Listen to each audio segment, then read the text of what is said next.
Visually impaired learners sa Baguio City, hinahangaan ang talento sa musika. Tunghayan sa report ni Joan Punsoy.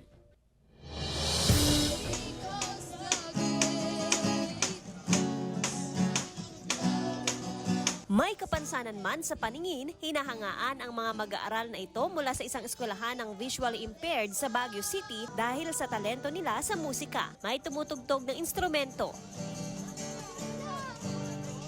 At meron ding mga awit. I wanna live, I wanna grow, I wanna see, I wanna know.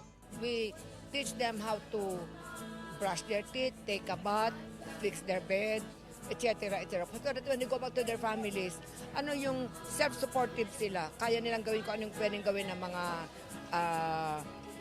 those who can see. Hindi raw mahirap turuan ang mga bata sa pagtugtog ng instrumento dahil na rin sa pagmamahal nila sa musika. Even if they cannot see us, they can feel us. Isa sa kanilang star singer ang 8-year-old na si Ember.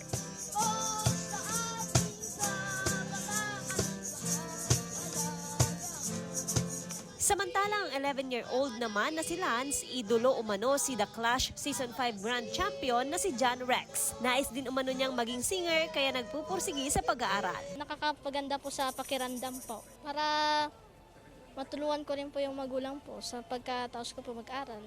I wanna live, I wanna grow, I wanna see, I wanna know. Kasama si Ron Alistair Taniedo, Joan Punsoy, One North Central Luzon.